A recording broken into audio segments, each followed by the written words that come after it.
morning, or afternoon I think now.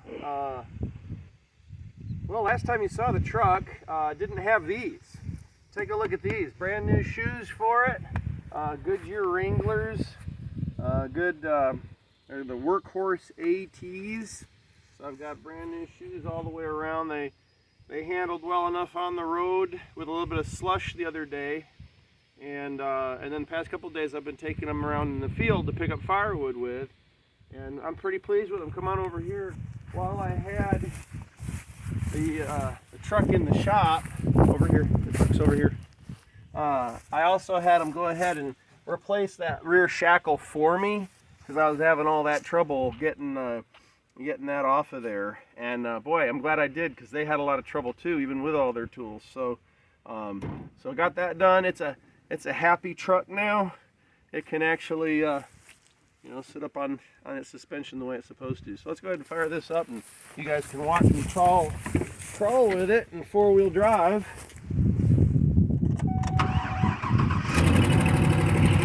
It's running pretty good. You can still hear that exhaust manifold leak. It's not a huge concern for me. Probably do that maybe this summer. But yeah, it runs pretty good. If you want to stand over here and watch me crawl out.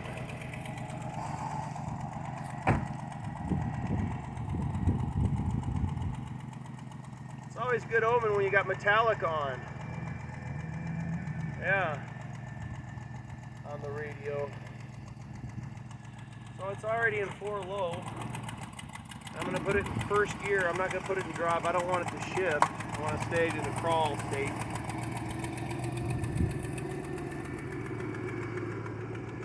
Pretty good angles on these fields here in this part of the country.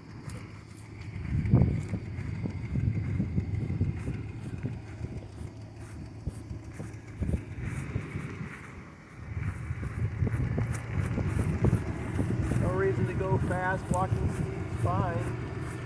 And go any faster than that, you start slipping, you lose control faster. So I'm just letting it go at idle speed.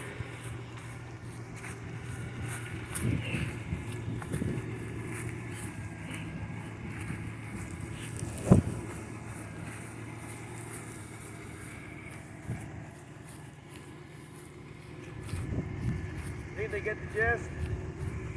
You can pause it. Now, okay. So we're back down over where I felled another tree using this chainsaw. And the Husqvarna, this is the 445X torque. I had this, oh gosh, I bought this when we lived back on the other side of the state. So that would have been, gosh, probably 9 years at least that I've owned this. Maybe a little longer than that, actually. But it's been a good chainsaw. Come on. Funny story was the first time I used it, you know, it was brand new, beautiful new saw, and I was gonna cut up a pretty big tree in our backyard there, and so I had taken some of it down and we were delimbing, and I set the chainsaw down and I was very careful. I don't want to run over it or do something stupid, so I put it way back out of the way, and got to doing other things, picking things up, and what do you know, I forgot I had it there and I backed over it with a truck. And so you can see the handle springs popped out, the handle's got a crack in it right there, and it's been like that since it happened. And you know, it's been a long time. It's been a good saw ever since.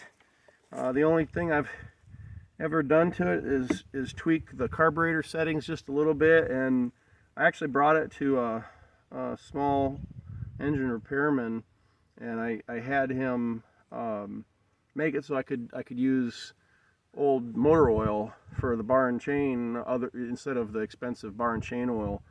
So it's a little lighter than the bar and chain oil. So it was just leaking like crazy.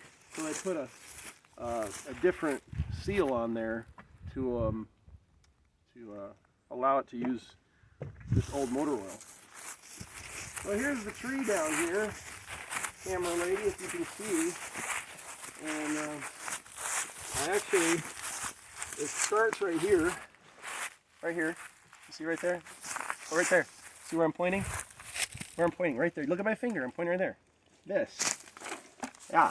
So that's the top of what was left of the tree. It's dead and standing again. You know, it's like the perfect type of tree you can find is when they're dead and standing, because they've been drying out for who knows how long. And so first I'm going to do here with my chainsaw, I'm going to check, make sure I've got some oil in it. And it has some. I'm going to put a little more. And this is used motor oil, but it's used motor oil that I know the life of.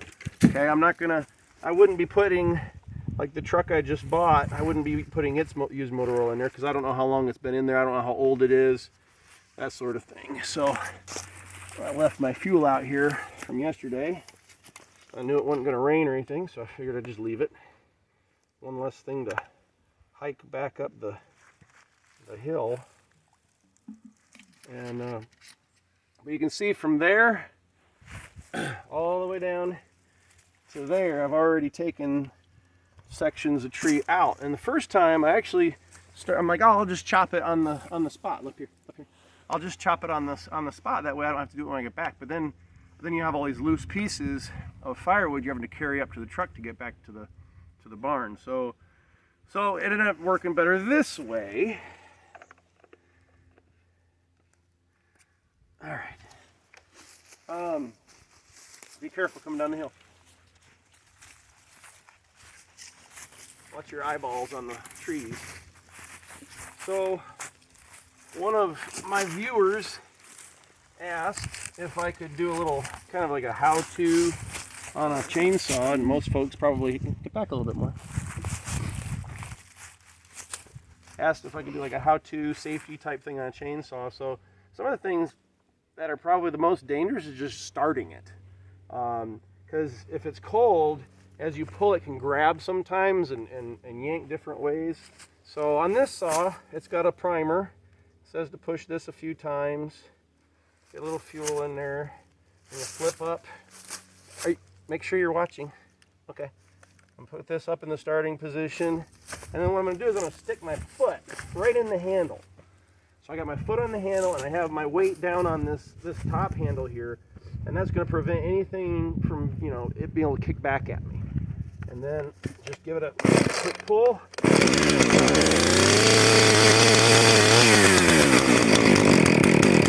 And I'll let it quit, but it's as simple as that if it's in good tune.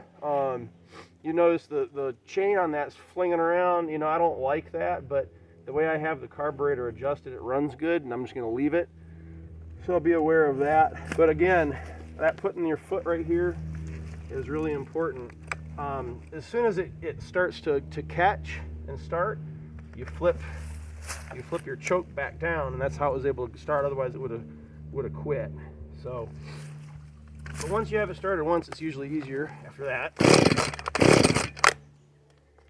I say usually.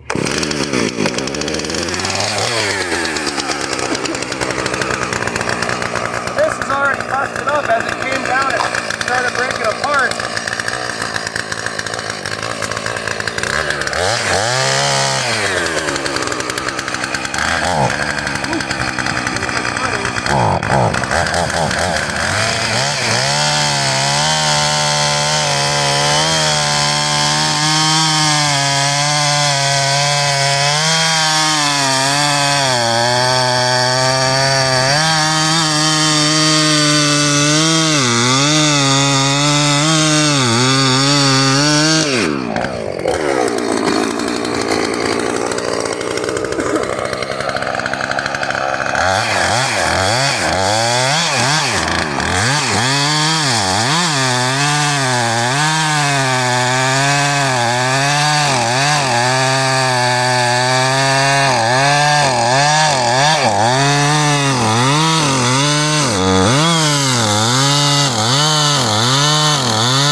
close.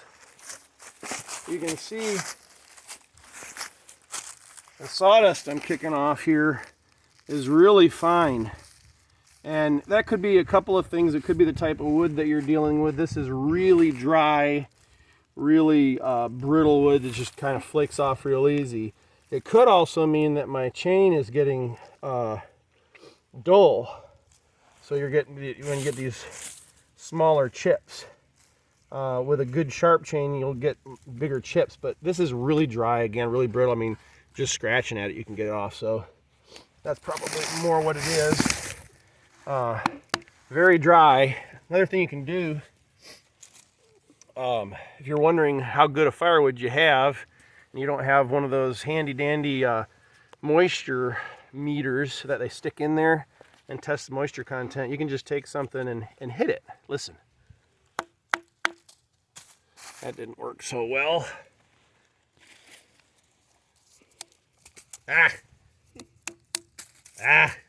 Nothing. Everything's rotten down here. Oh, here. You stay right here.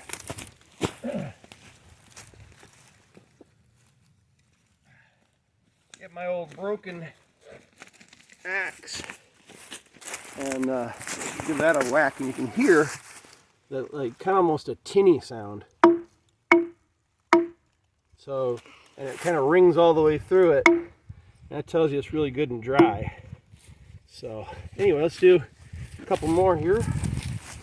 I'm going to take 5 or 6 of these chunks back.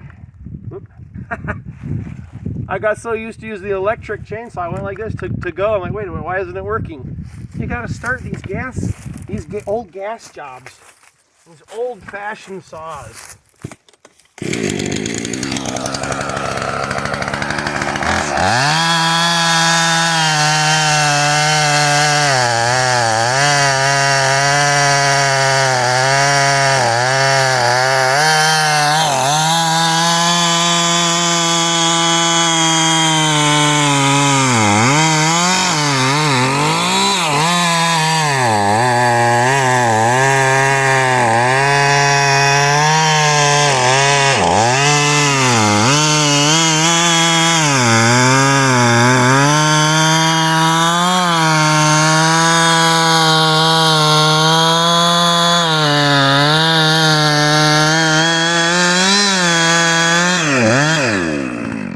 Definitely getting to be a dull blade or chain.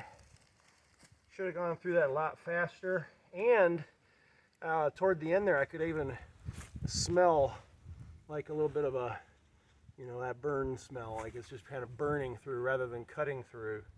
So I'll have to sharpen this before I use it again, but it's still getting the job done for now, so I'm not worried. There I go again. Now once it's warmed up, then you can kind of do more of the unsafe cowboy start, right? You kind of throw the saw away from you and hold on to the pull start.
pushing a little bit of pressure on it, more than I should have to.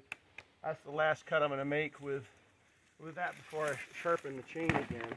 Come on over here. Let me hold that for you. And you can see where, watch that chain.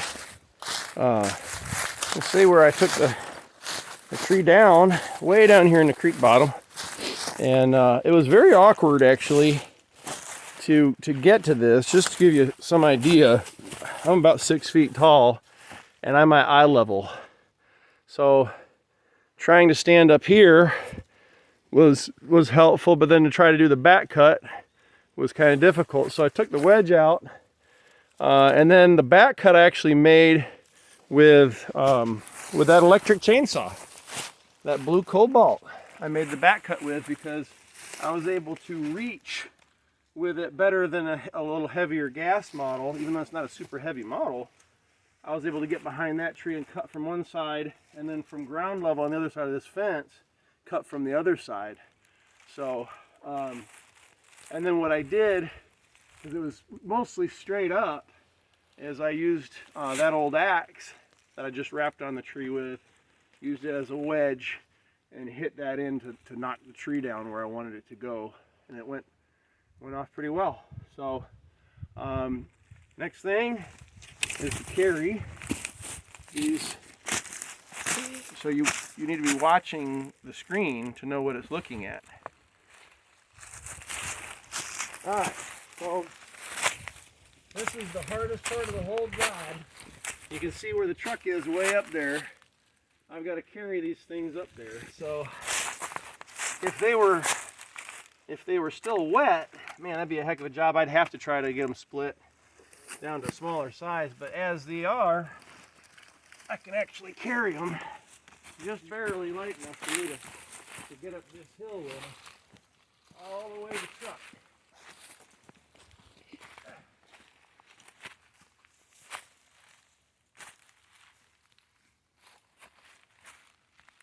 Talk about working your glutes.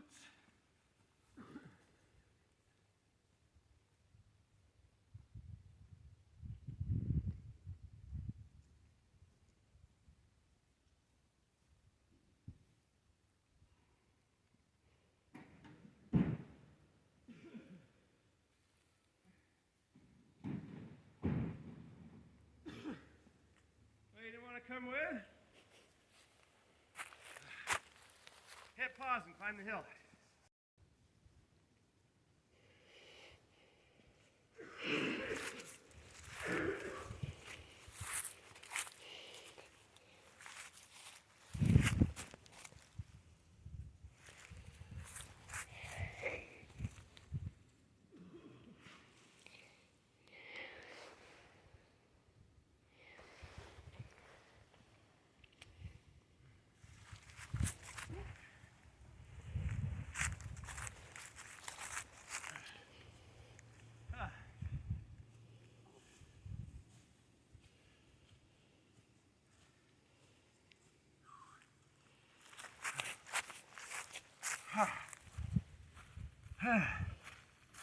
Good exercise. Done to help when you're just hacking up a lung.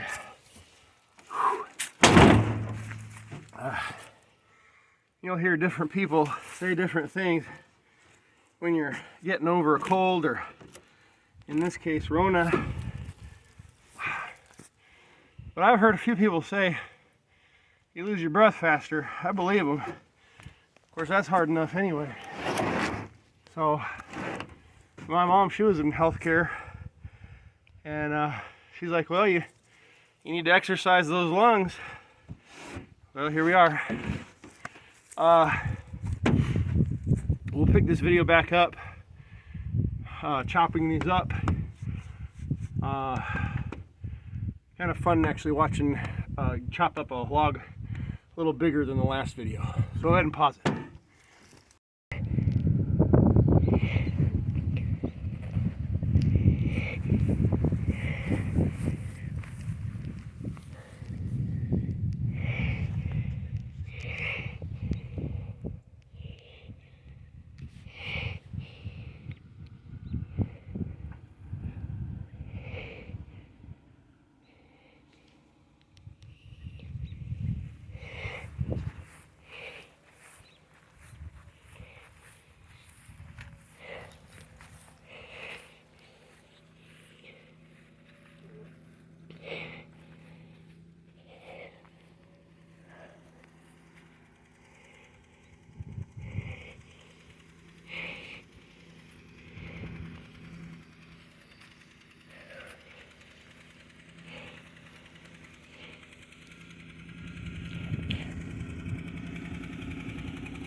How's it look?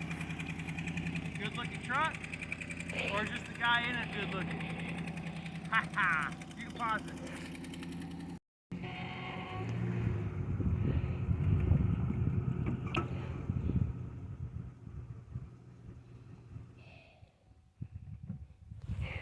Alright. So we're back up top of the hill. And I'm warmed up enough for sure. I'll be chopping. Take the coat off.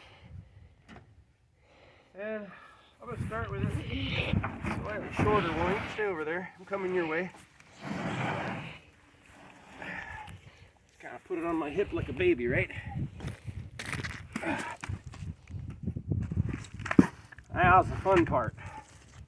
So what I'm going to try to do, look, watch through that so you're not tilting all sideways, okay? So what I'm going to try to do is nibble all the way around the outside, leaving the core, and then I'll cut the core in half. At least that's the plan. That's what I've been doing. Been working all right. And what I might need, when it gets stubborn like that,